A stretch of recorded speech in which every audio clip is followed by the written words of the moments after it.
Hi, I'm Sarah Martin, Student Support Services teacher on special assignment here in Palm Springs Unified School District, and this video is about reinforcement. We want to remember when we talk about tiered reinforcement systems that there are three: Tier 1, 2, and 3. When students require Tier 2 support, they still receive Tier 1 support, and when students receive Tier 3 support, we are still offering Tier 2 and Tier 1 support. So let's talk about some Tier 1 reinforcement systems, which are foundational behavior management strategies in our classrooms. Tier 1 refers to the systems we use to manage the whole group. They are universal practices we use to support the behavioral, social-emotional, development, and academic success of all students. Tier 1 is truly the cornerstone of everything we do in education. We want to talk about the basics of Tier 1 and keep it simple. We need to make sure that we set expectations, we establish them, teach them to our students, and practice them regularly. Next, we reinforce desired behavior. It is focused, visible, and incentivized for our students. And we need to have a behavior correction system, identify behaviors that need to be corrected, communicate our plan with our students and families, and then implement the plan. So again, Tier 1 is a universal proactive approach designed for all students to encourage expected behaviors. It involves clearly defining teaching and consistently rewarding positive actions.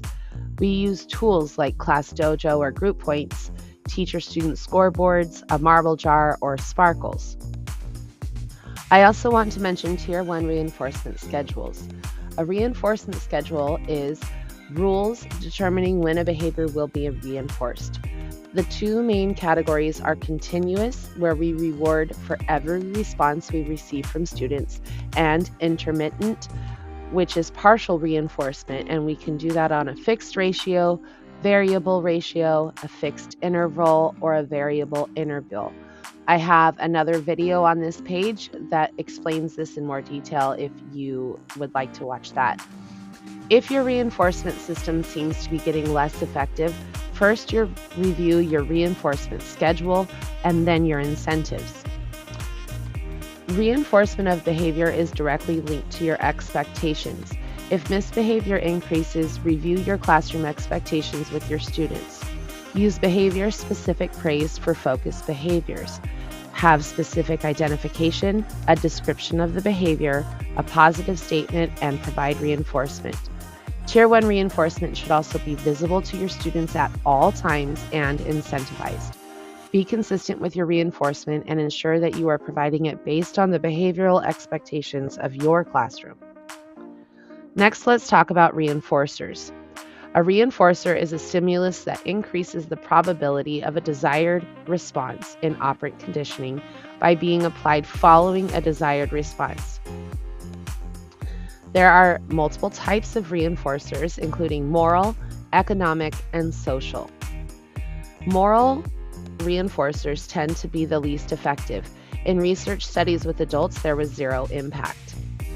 Economic reinforcers, such as earning or costing, are very effective. These include token economies and group points.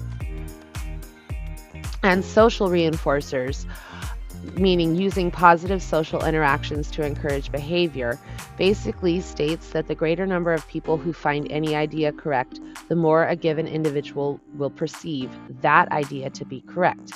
And this is a very effective reinforcer with our scholars.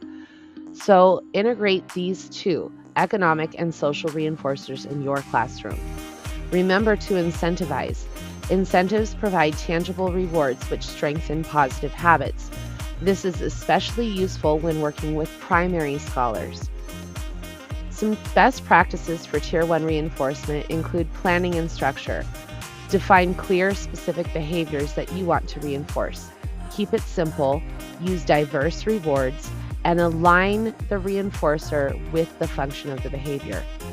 Implementation, make it immediate, be consistent, be proactive whenever possible, use specific praise, and never take away earned rewards.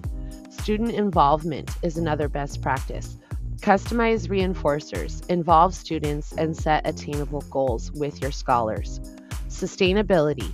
Use intermittent reinforcement, fade from tangible to social eventually, and use group contingencies.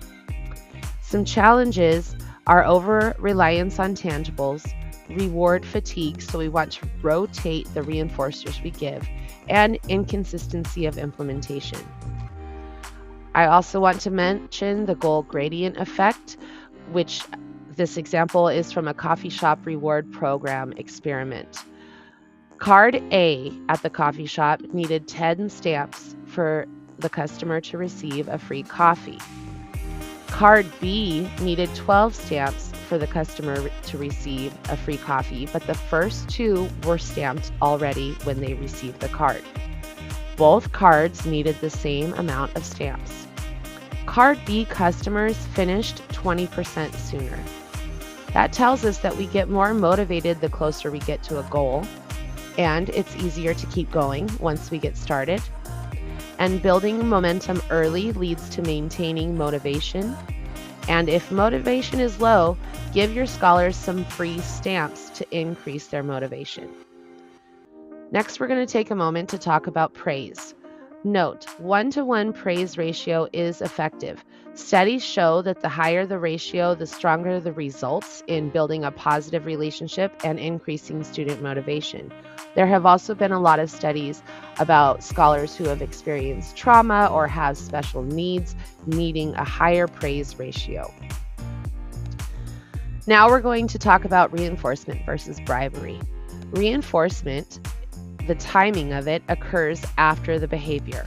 It is proactive and based on a system or set expectations.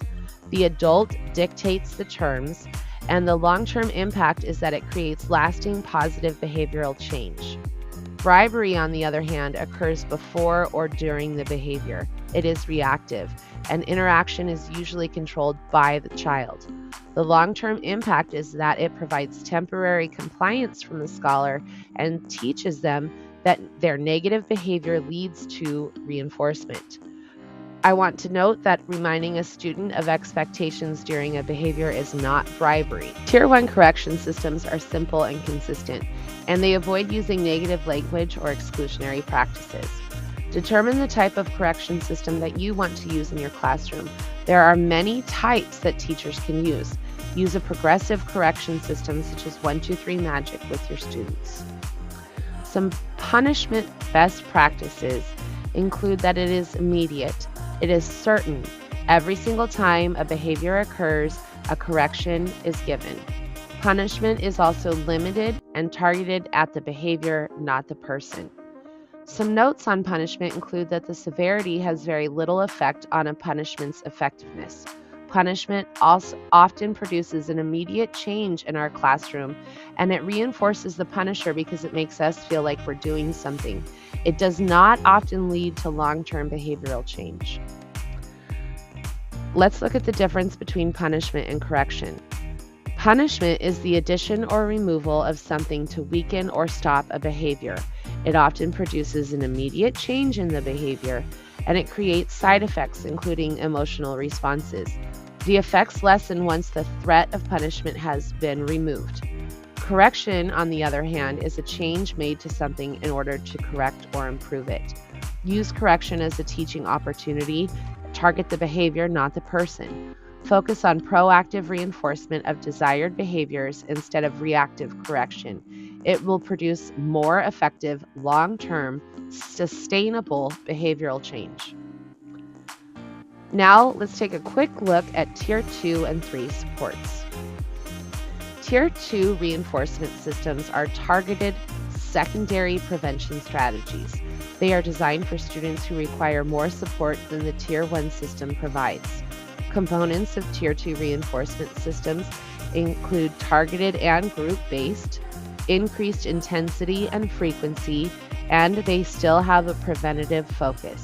Examples of Tier 2 reinforcement systems include check-in, check-out, token boards, social skills groups, mentoring, and academic support.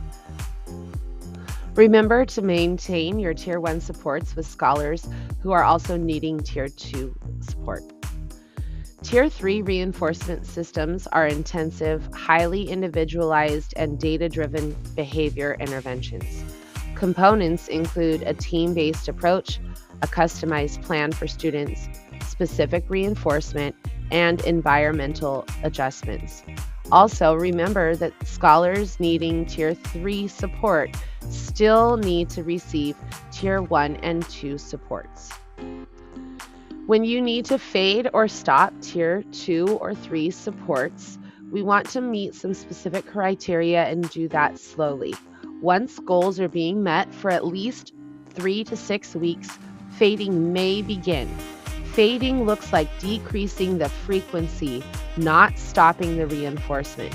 Decrease the frequency slightly for 3 to 6 weeks, then see how the scholar responds. Review the data before decreasing the frequency further.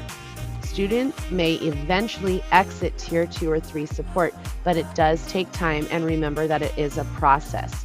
Never forget that Tier 1 support is a constant. Consistency is definitely key for our scholars. Thank you so much for watching this video. I hope that you've gotten something out of it. Please reach out or leave a comment if you have any questions or comments.